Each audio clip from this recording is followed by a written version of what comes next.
Hi guys! Nandyan pala kayo. Meron lang akong kukomentuhan. Nakita ko kasi guys yung video ni Lucring na dumaan sa aking newsfeed. At eto yung in-interview siya ng mga DDS, no? At mga kanyang mga supporters. At siya ay tinatanong kung tatakbo ba siya sa 2028. At sa video, no, talagang tuwang-tuwa ang kanyang mga supporters kasi sabi nga niya na kinukonsidera niya yung pagtakbo sa 2028. So, ito naman ang masasabi ko. Meron naman siyang karapatan eh. Kung gusto niyang tumakbo sa 2028, karapatan niya yan, no? Ang sa akin lang, sana naman hindi niya pinipigilan si Speaker Martin Romualdez kung gustong tumakbo as president sa 2028. Kasi diba, napakarami yung videos na galit siya, na gusto daw magpresidente, ni Speaker Martin, gusto daw tumakbo sa pagkapangulo, at diba, napakaaga ng kanilang pagdidemolish sa pangalan ni Speaker Martin. Napakaaga nilang sinira ang pangalan ni Speaker Martin, mga kaibigan, at kabi-kabila ng mga paninirang puri na ni minsan ay hindi naman sinagot ni Speaker Martin, diba?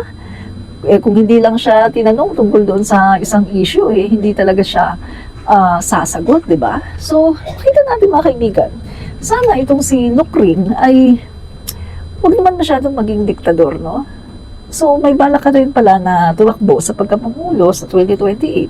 So, hayaan mo si Speaker Martin Romualdez na tumakbo just in case na tatakbo nga siya sa 2028. At isa pa ha, ito masasabi ko kay Lucring, meron ka palang balak mo na maging Pangulo ng Pilipinas. Balak mo palang tumakbo, pero hey, dapat ka pa bang iboto?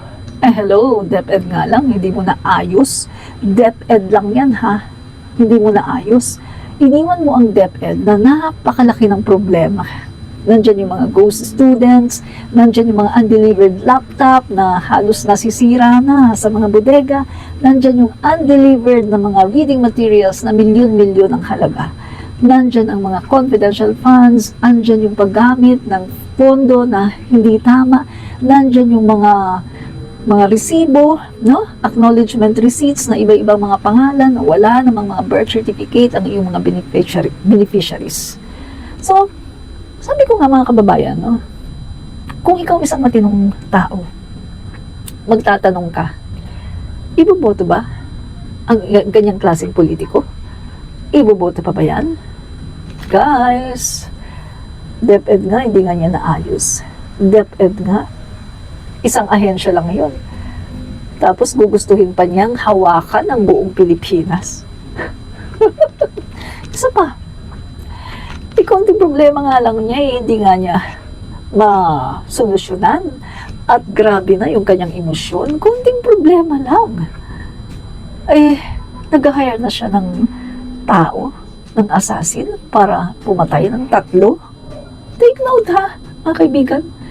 Mapaggawa pa siya ng kwento na di umano siya ay merong gustong kunwari na pumatay sa kanya. Tapos, nung tinignan naman ng intelligence, kung totoo, wala namang banta sa kanyang buhay. Yung masasabi ko guys, no, yung ganyang klaseng mga politika, hindi na dapat yan binabalik.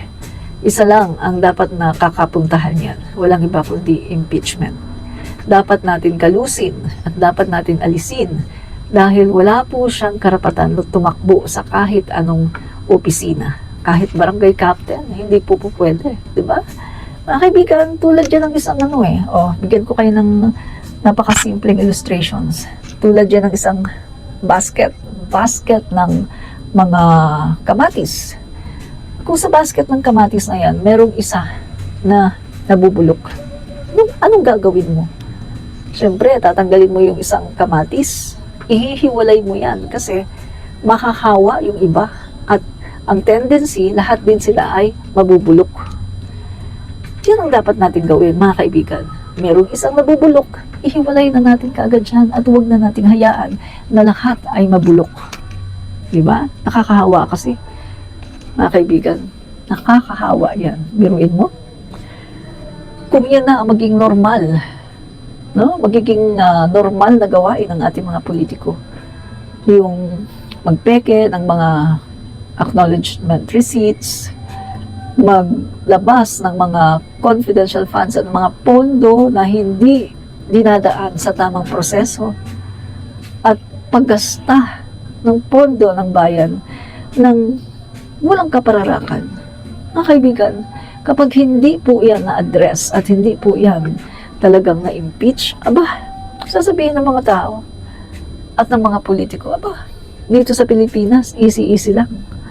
Kahit naman pala tiwali ang isang politiko, kahit naman pala napatunayan na merong mga irregularities sa kanyang paglustay at paggamit ng pondo ng bayan, ay andyan pa rin siya namamayagpag at hindi naman pala mapapa-impeach. So mga kaibigan, ito isang hamon sa lahat ng mga kongresista at sa lahat ng mga senador. Kasi majority ng mga Pilipino ay pabor to impeach Sara Duterte. Mga guys, huwag na tayong magplastikan dito, huwag na tayong maglokohan. Hindi po nakakabuti para sa bayan ang mga Dutertes. Hindi po nakabubuti para sa bayan si Sara Duterte. Binigyan na siya ng gobyerno ni PBBM ng pagkakataon na maglingkod sa Department of Education at saka sa NTF-ELCAC. Pero hindi naman niya nagawa ng tama ang kanyang trabaho. At isa pa, umaangal siya na tinanggal daw siya sa National Security Council. Pero tingnan niyo naman mga kaibigan, wala naman siyang silbi doon. Kapag tinatanong nga siya tungkol sa foreign policy ng ating gobyerno, tungkol po sa pagtatanggol sa West Philippine Sea, tuwing nang bubuli ang China, wala naman siyang sinasabi. No comment at no comment siya. At the last time, anong sinabi niya? Yun daw ay gawain ng mga ahensya ng gobyerno na may kinalaman sa seguridad ng bansa. At yun daw ay trabaho din ng Pangulo. So, ibig sabihin, nililinis niya ang kanyang mga kamay sa pagtuligsa sa mga inchik.